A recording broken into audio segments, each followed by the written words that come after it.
This is Conversations with a Citizen. I'm your host, Tia Carol Jones.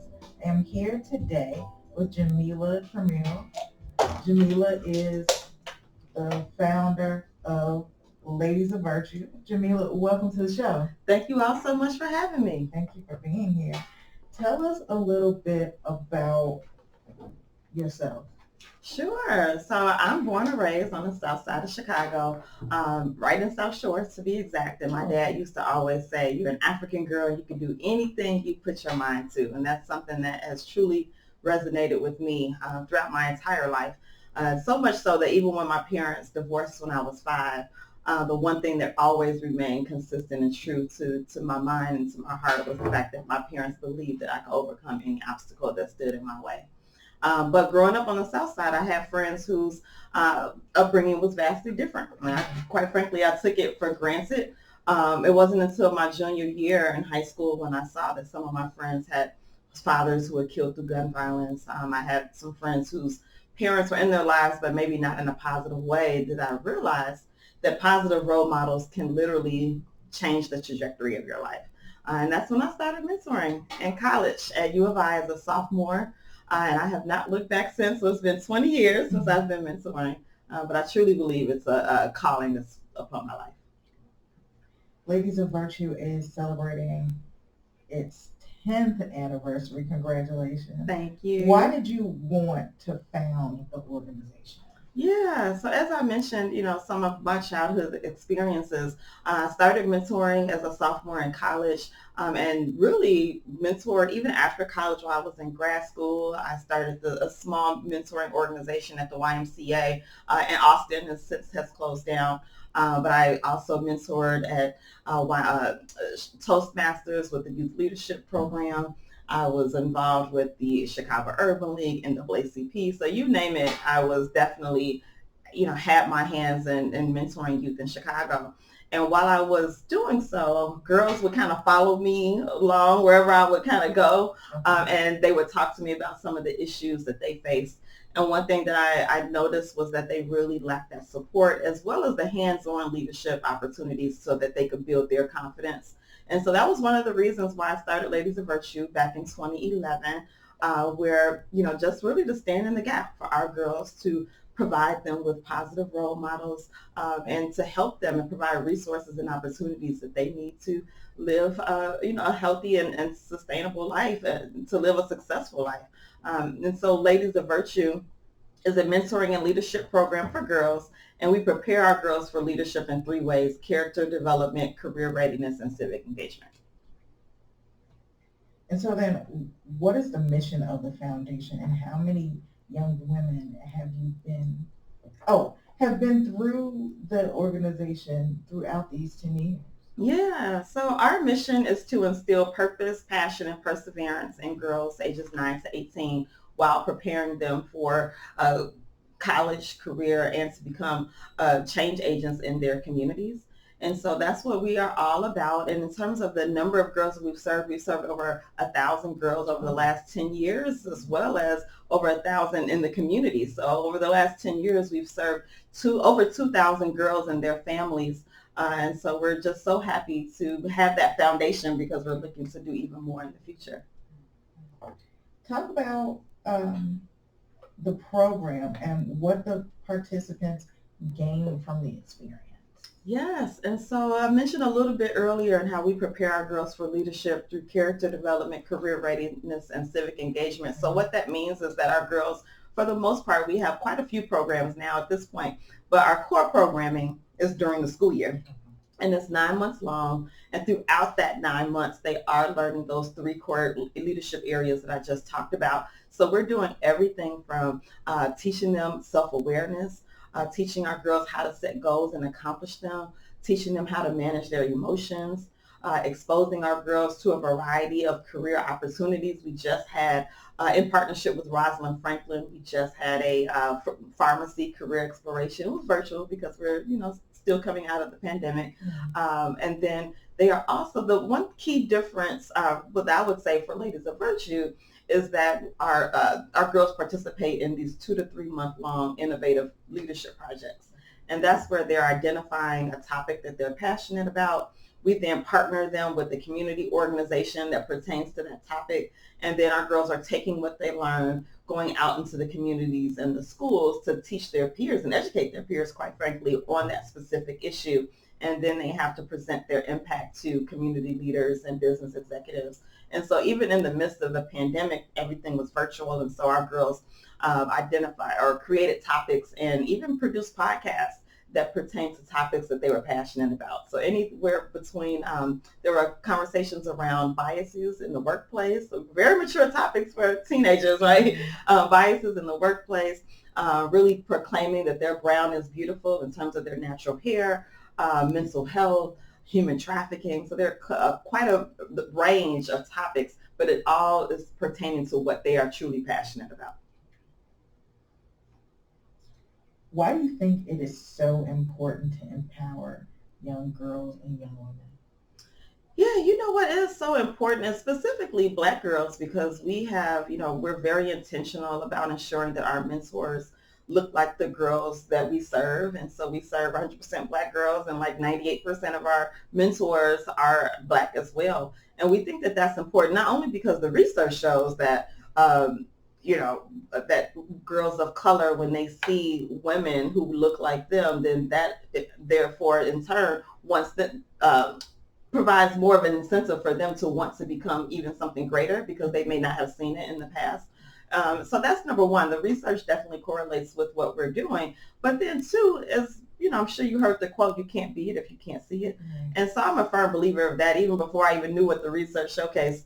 I'm a firm believer of if you want to, whatever you want to become, you know that you can achieve that if you see someone else that looks like you doing it. And so that's why it's so important for us to empower Black girls specifically. But not just that, in addition to that, I should say, when you look at so many stats, when you look at the discipline rates in schools, the suspension rates in schools, the sexual abuse, when you look at teen employment rates, Black girls are typically on the lowest of each of those stats.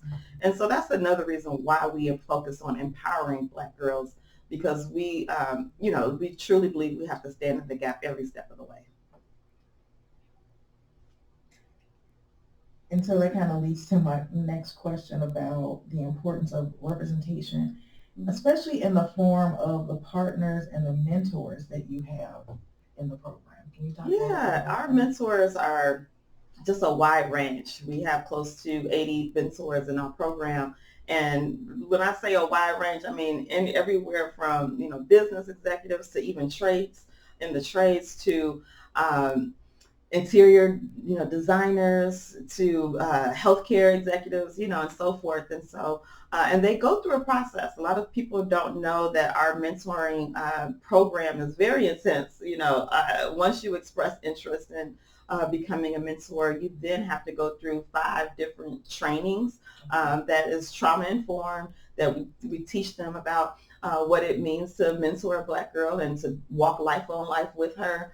Even if you're going through your own personal, trials, you still have to be there, right? Mm-hmm. Because sometimes our girls are coming from environments where they are already having rejection and so forth. So we don't want to add to that. And so the reason why we have such an extensive process is because we want to weed out those that may just want to put it on their resume or, thinks it just looks good. But we really want to identify those women who believe, just like I believe, that mentoring is a calling that's on their life. And so after going through the 5 trainings, then you also have to go through about 4 or 5 months of sitting in on our sessions, interacting with our girls, helping them with their leadership projects. And then after all of that, then in April, you're matched with the mentee. If you can still stand strong, you are matched at that point. And so we do have a very extensive process, but we're so proud of the women that we just accepted 20 women back in April of this year who have gone through that process and who are truly committed to our girls. So let's talk about some success stories you have of some of the participants who've gone to do some amazing things. Yes. A couple come to mind. One, Deidre, she was actually one of our first six girls. So Ladies of Virtue started with 6 girls 10 years ago. And Deidre was actually one of our 6 girls who we helped prepare for college, just, as we always do. She went to the University of Missouri, and throughout that entire time, she always stayed connected with us. But when she was planning for life after college, that's where she kind of was, kind of did some things, on her own in terms of preparing for grad school, and found out that, she got the, was denied from all of the grad schools that she applied to. And then she was like, you know what, let me reach back out to my mentors. So I can be prepared for what life looks like after I graduate from college. And so her mentor, Faith, after finding out, the situation at that time, her mentor Faith was a doctoral student at Northwestern. She's Dr. Faith Williams now. But she allowed Deidre to come and volunteer at her lab. And so, because when Deidre was at school, she didn't get a chance to really do that at school. So Faith allowed her to volunteer in her lab. She also identified some questions during the interview process that she should ask, as well as how to respond to certain interview questions.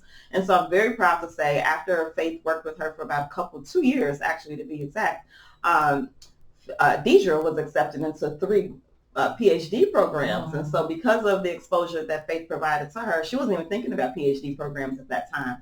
And so she was accepted into 3. She's now a PhD student at Ball State, studying to get her doctorate in school psychology. She's in her 2nd or 3rd year at this point. And she's also has mentored in Ladies of Virtue. And so it's just that full circle moment of, being able to provide those opportunities for our girls, even as alumni. Which is so special about Ladies of Virtue. And then another one of our students, Cheyenne, I'm so proud of her. She started our program, I think back in 2013, 2014. I think she was a sophomore in high school at that time. And we placed her in her first internship, which was at Allstate. Shout out to Josh Mercer. And she had her first internship with him. And that really opened her eyes in terms of the world of business and insurance. She ended up majoring in business in college because of that, and then interned with him throughout the 4 years that she was in school. And then after she graduated, she started at an insurance company. We also helped her with her LinkedIn. She attended one of our LinkedIn workshops, one of our project management workshops. And now I'm proud to say she has such an incredible salary. I'm not going to tell her business in public, but such an incredible salary, has now moved out, gotten her own apartment. And so when you think about someone who came from a single parent household, who did not know anything what she was going to do for her career, we placed her into her first internship, and she made that internship a career for her. Which is so amazing and so proud. I'm so proud of her as well. And so those are just 2 of the many success stories or testimonials, if you will. What have you learned about yourself during this 10-year Ladies of Virtue journey? Oh, that's a good question. One thing I've learned about myself is patience. When you're mentoring, sometimes, I don't have any kids, but I'm assuming parents feel the same way, that, you see so much in that person and you want them to, okay, you need to, go to school right now. You need to do this right now in this moment, because I see so much in you. So this is the plan I have for you, and it's like, you know what, sometimes people have to do things at their own pace, and it doesn't make that path a wrong. Doesn't mean that's the wrong decision. That was the right decision for them. And so really it's patience to know that, maybe that person has been exposed to college, but maybe trade school is a better opportunity for them. Maybe the Army is a better opportunity. When I grew up, it was all college. When I was about 5, 6, 7 years old, my parents instilled 4-year colleges, and you going away, and they already had their plan mapped out. And luckily for me, I was my desires were in alignment with my parents' plan. But at the same time, sometimes kids show interest in other things like hair or nails, and that person, going to trade school, getting their esthetician license versus is just as good as going to a 4-year college. And so that's something that truly it was an awakening for me, because I grew up different. I grew up like, college is the only way. But as I have gotten older and more and wiser, if you will, I realized that it's not a better way. College is not the better way. It's a different way. And it's maybe a great way for that person, but depending on their passions and their dreams, there are other routes that person can take. So truly just, being patient, being a little bit more understanding, and also being more in tune about just the different routes someone can take to be just as successful. How did COVID-19 change the way you interacted with the young ladies in your program? I know you said a lot of things went virtual. Yeah, everything pretty much went virtual. I will never forget, back in March 2020 when we received an email before Governor Pritzker even announced the stay-at-home order. We had received an email from CPS that was like, okay, until further notice, you cannot come back. And so that was devastating for us because our largest program, which is our Saturday Institute, we had 104 girls this year in that program. And so imagine we had so many different huge events. We had a fashion show planned, a luncheon planned. We had a college tour in New Orleans planned. We were going to go to LA in the last summer. It was just so many things. We had even bought tickets for the college tour to New Orleans already that we had to appeal to get refunds and so forth. So there was so much on our plate that we were so excited about. But yes, so the pandemic shut everything down. But I am proud to say, and this is really, just showcasing my team because we hit the ground running. I think we got that news on Friday. By Tuesday, we already had a plan to provide one-on-one support with our juniors and our seniors, provide group support to our juniors in terms of preparing for college. We started immediately doing the virtual programming on Zoom, which is every first and third Saturday of the month. We did some really exciting and creative things too. We had a party, a live DJ, party before D Nice was doing it. We had a live DJ set with our girls. And we just really had some creative and fun programming. But in addition to that, we distributed a survey to our parents, and we found out that 42% of our parents had either lost their jobs or got their work hours reduced. In that survey, we also, the parents also mentioned to us that they needed additional support in terms of mental health. And so we wanted to respond to our parents because we couldn't have our girls coming to the sessions and they didn't know, how they were going to get food on the table. And so we were able to save funds from, we used to always provide lunch and snacks and all of that in our in-person sessions. So we were able to save some funds there. And we started sending out groceries to our families. We started even going to their homes, providing PPE, masks. At that time, masks were hard to come by. Hand sanitizer was hard. We was giving out Pine Sol. All these things at that time were hard to come by. I later found out it was called COVID relief initiatives. But at that time, I was just like, we need to help our families, okay? And so we did that very early on back in March, April, May, and really throughout. We haven't even stopped, to be quite honest with you. And so we expanded our services, as I mentioned, to provide groceries and PPE and mental health supports.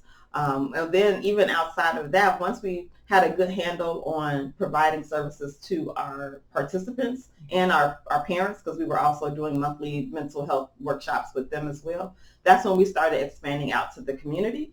Because I'm from South Shore, many of our mentors and our leadership team, they're from the communities that our girls are from as well. So we couldn't just sit back and be like, okay, the grocery stores are closed and we're just going to watch, no, we're not going to just watch the news. We wanted to be a solution during that time. And so we continued to provide meals and groceries to the broader community in which we serve our families as well. And we continue to still do many of the same things that we did back in the pandemic, and probably even on a larger scale now. So now at this point, every participant in our program who needed a laptop got one. So that was, I think we distributed over 50, I think it was 52 or 53 laptops. Every student who needed, even if it was their siblings, who needed desks or chairs and things like that to really be able to focus on school, we've sent that to them. So that was great. And even this year, we provided all of our high school seniors with care packages so that they can go off to college with the items that they may need. So we are continuing to stand in the gap every step of the way for our girls, even in the midst of the pandemic. What has been the reaction from the mothers of the young ladies who are in your program? Yeah, and honestly, I feel like we've all even grown closer. Even with my family, I feel like I've grown closer to my personal family, and with my love family, my Ladies of Virtue family, I feel like we've grown closer too, to be honest, because we were going to their homes, dropping off packages, and they were very appreciative. And so I'm always seeing, the posts on social media about how much they appreciate Ladies of Virtue. But even in our surveys, we had a survey last year where we had to do our STEM program virtual. So we created a new program called STEM Beautiful that combined fashion and beauty with STEM exposure to STEM careers. And so even in that survey, there was a parent that said this program was just such a blessing for my daughter. And at first we were hesitant to do it because it's like, students are already zoomed out, and here we go at another Zoom, program.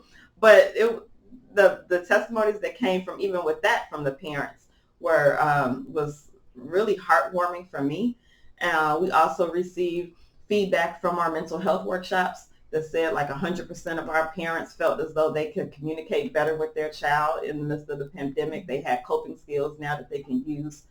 Even one parent has sent me an email saying like, I learned so much that I'm about to apply this right now, like immediately. So we've been really hearing so much great feedback from our parents.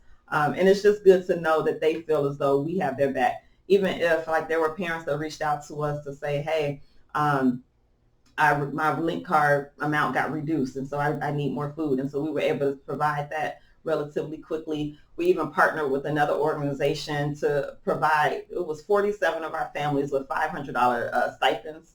And that was because, as I mentioned last year, many of them lost their jobs or had their work hours reduced. So that $500, and some didn't even qualify for stimulus. So for some of them, that was the only extra funds that they got. But even still, on top of the stimulus, that was just such a blessing for them. So we've heard so many great things over the past year. Where can people go to find out more about Ladies of Virtue? Yes, please go to our website at lovchicago.org. We would love for you to check us out, and that has definitely more information about everything that we're doing. But also go to our Instagram page, which is at lovchicago.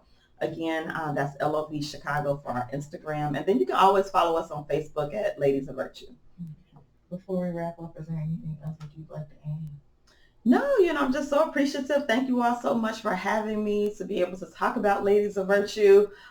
We have an upcoming program called Power to the Professional. So go ahead and you can go on our website to get more information about that. And again, that website is lovchicago.org. But one great thing that we're doing right now is we're piloting new components of our career readiness program. We're adding a couple pieces. And so we want to present that information to teens in 9th to 12th grade. So girls who are teenagers, 9th through 12th grade in high school. And if they participate through those 3 sessions during the month of June, then they receive a $100 stipend. So because we're piloting that new curriculum, we want to get their feedback as well. Okay, great.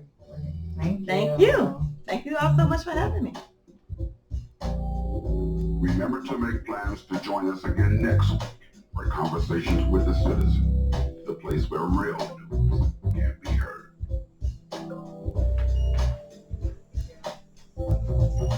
Good.